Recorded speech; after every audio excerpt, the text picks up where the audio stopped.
So make sure you can communicate well with your spotter. Jordan and I have known each other for quite a while, so we communicate really well. Prime example of that is, you, Jordan. You too. See, works out perfect. We're ready to go. There. Tell your spotter your intentions. If you're planning to fly out long. Make sure you're still within their visual line of sight.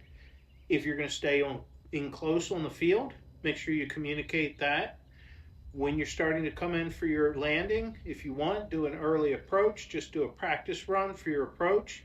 Get them to call out what the distance is, or if you have the heads-up display, use the heads-up display and tell them what you're seeing and have them tell you if that's correct. That way. Okay. Couple of things.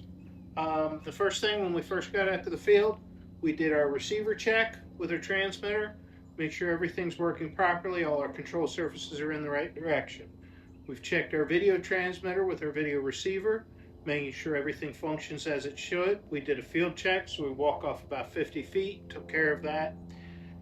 The next thing we did was first flight of the day. We flew the plane without the headset. Okay. So we're out at the field. This is going to be my initial flight. So one of the things I always recommend, don't put your goggles on for the first flight. Do your first flight, just a normal flight, so that you understand the characteristics of the plane, especially if this is a maiden for your plane. Get your maiden knocked out, get a couple more flights knocked out, then worry about putting the FPV goggles on. You don't want to find out when you have the goggles on, something's not trimmed right, something's not set right, and then you have more to deal with at that shot. So we're going to go ahead and do just a quick initial flight for the day. Misconceptions.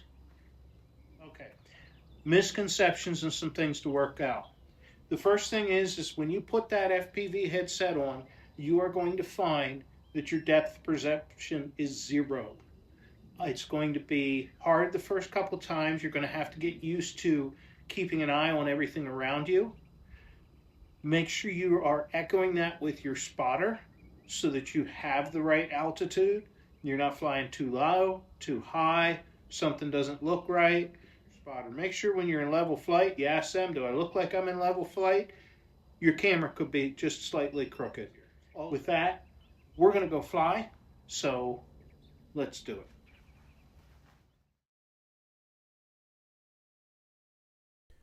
And here's where all the prep work's going to come together. Jordan and I are walking out to the line. The aircraft is sitting on the side, ready to go. I'm going to be talking with Jordan the whole time. The first thing I'm going to ask is, am I clear to move the plane forward? Because I can't see to the right or the left or behind me. So I don't know if there's anybody walking around. Once I'm clear to do that, I'm going to ask him, am I clear to taxi up onto the runway? And he'll give me a green light, tell me whether I'm good to go. Once I'm up on the runway, I'm still going to check yet again and make sure I'm clear to take off. Because I don't know if something else is trying to come in, something else is ahead of me, what else is going on. The only visual cues I have is going to be off of the FPV. As long as all those are good, we get up into the air. And at the moment, I've got the sun in my eyes, but that's fine. I can still see pretty decent on the FPV, and I can bank over, and now I can follow on the pattern. So we made this a pretty short flight. I did a couple of loops and some rolls and some other stuff, but for the most part, I kept it pretty simple, and then came in for a landing.